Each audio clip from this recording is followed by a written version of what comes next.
A quick improvised video here today on John Wick 3.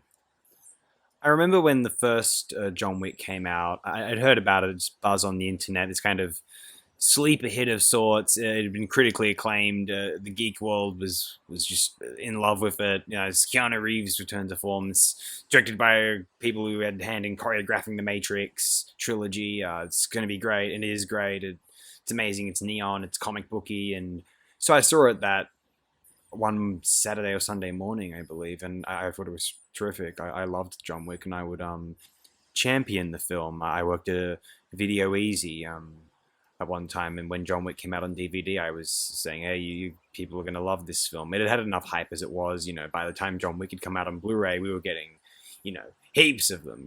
Just because it was such a hit film, and yeah, I mean, I was a fan of John Wick, and then in 2017 we saw John Wick 2. Noel Oakeshott was with me, and John Wick 2 is not as good in my opinion. Like, Ruby Rose is just annoying in the first place, but that doesn't hurt the film really. What really hurts the film is that the first, well, I feel like there's no vision here. There's no. They just had a bigger budget and kind of went to town and didn't really think about anything. John Wick 3 is the first time where they actually thought, okay, how are we actually going to top the first film? Because it's not as intuitive as it seems. The first film was great because it had its technical prowess and its stylization. John Wick made you think, how come an action movie hadn't been like this yet? Like, what was holding?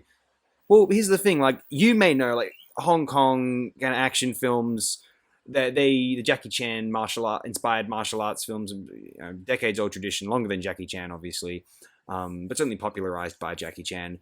And the Wu Ping Yun, these great martial arts sequences, and they wouldn't engage in the what's that now contemporary popular Paul Greengrass, Michael Bay thing of constantly cutting, cutting, cutting, cutting, cutting.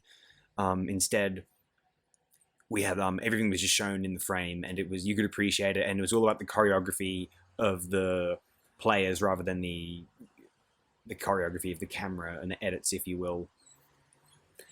And this was a welcome change. I mean, I'm not the biggest Michael Bay or Paul Greengrass fan. I don't bemoan what they do. I just don't watch it, or I don't enjoy it that much when I do watch it. I should say. So therefore, I don't watch it very much anymore.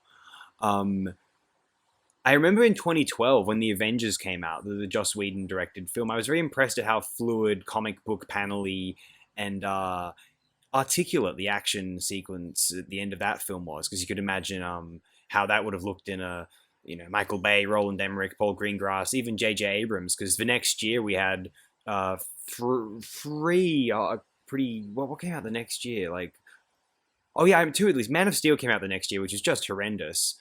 The Dark Knight Rises came out that same year, 2012, and was terrible. Obviously, the mighty Chris Allo of Sea of Tranquility has explained this in more hilarious detail than I ever could. But I think everyone's come around to realizing I'm a huge fan of the Dark Knight. I saw that in the cinema when I was 12. Like, that's you don't, and even you don't, and even if it weren't for that, it's just a terrific film. Batman Begins is okay. Dark Knight Rises was crappy. The action sequences in that film were quite poor compared to Joss Whedon's The Avengers. Like, Serenity's not a well-directed action film, really. It's kind of below competent, dare I say. It's okay film. Shows Firefly's better than Serenity, in my opinion.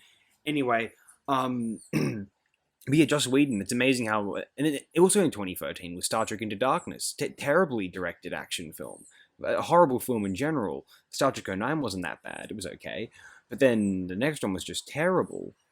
These tangents are hilarious. But so yeah, this idea about just showing the action and not trying to be pseudo cinematic and not trying to incur a kind of, like, what, Saving Private Ryan inspired PTSD affect. Like, what are you going for?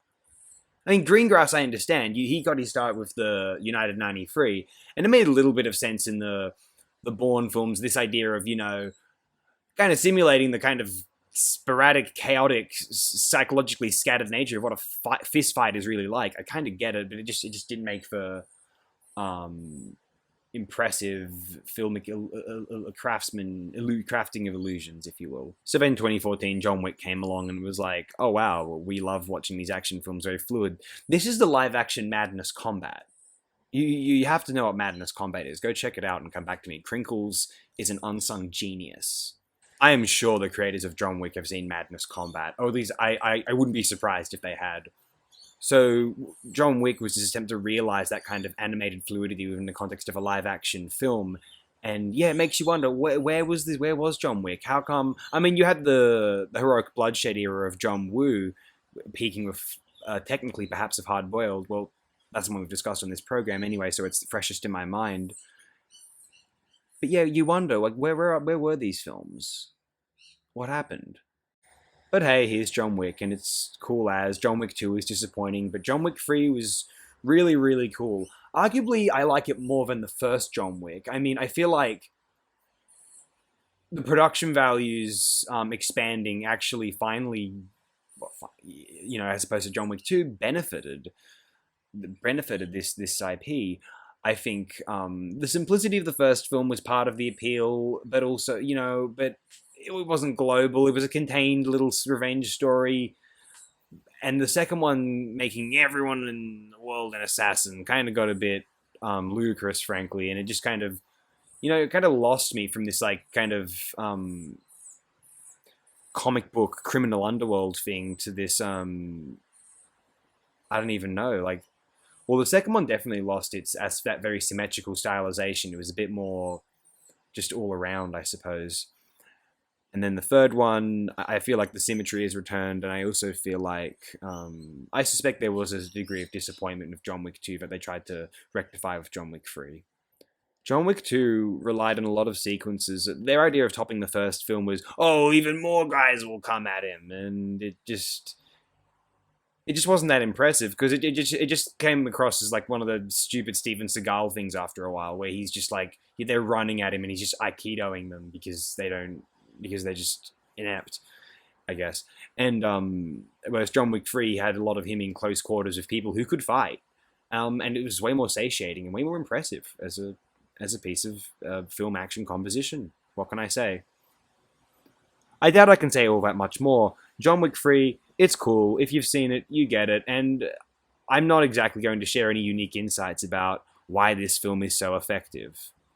I talked more about John Wick 1, arguably, but hey, if John Wick 3 is just a better version of John Wick 1, a better version of what John Wick 2 ought to have been, then, well, what is there else to say? Other than, well, just, it's worth endorsing the film, obviously. So don't bemoan about the current state of action cinema, or whatever the fuck you're bemoaning. The state of cinema is dead, the 90s, whatever. Cinema's not dead. Zhang Lu is alive, and John Wick 4 might come out, and it might actually be better than John Wick 3 or John Wick 1. So here's hoping.